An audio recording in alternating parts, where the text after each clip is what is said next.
feel like Alberto has said a number of things I wanted to say.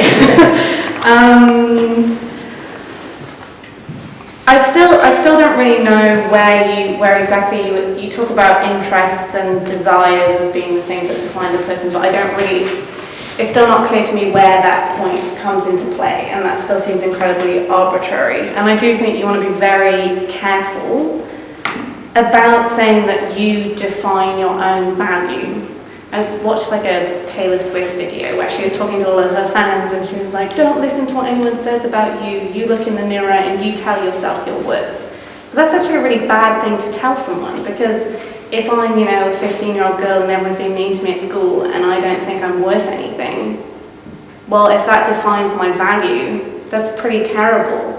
Like, we have to have value that's independent of what we think of ourselves or other people think of us. So just maybe I want you to think about that a bit.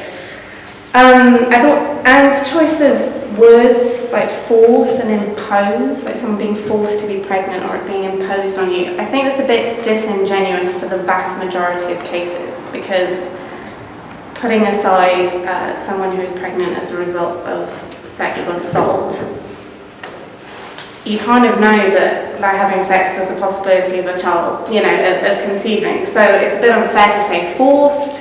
Also, you might not like this Alberto because it's natural, but like being pregnant is a natural process. It's not something that's imposed on you, and it's not like, people might use the word parasite or disease, but that is just false use of the language. It's not true. So I don't think the use of those terms is accurate at all.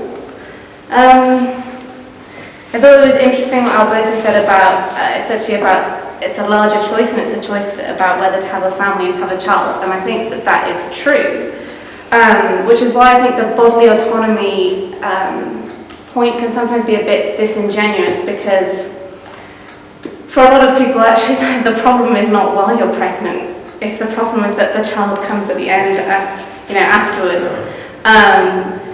So actually the 9 months when you're pregnant is the easier part of it, and it's afterwards, once the child has been born, that you're now faced with the responsibility of this other person in a way that's not sort of automatic. What else would I like to say?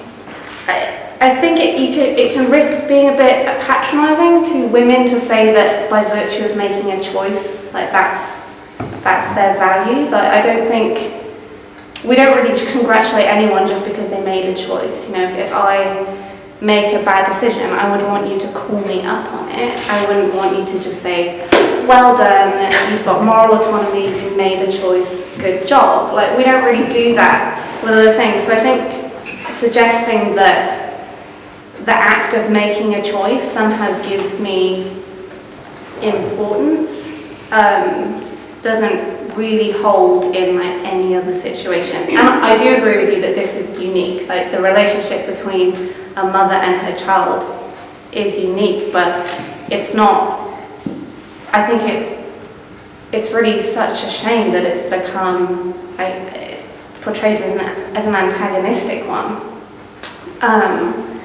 And you said our lives are more than biology, they are biographical. I agree, our lives are more than our biology, but we equally have to have our biology in the first place for our lives to be built upon them.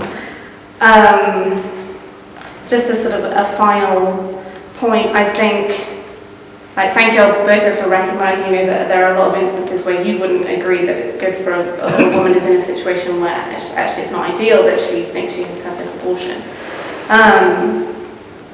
I would argue that that's actually the vast majority of cases,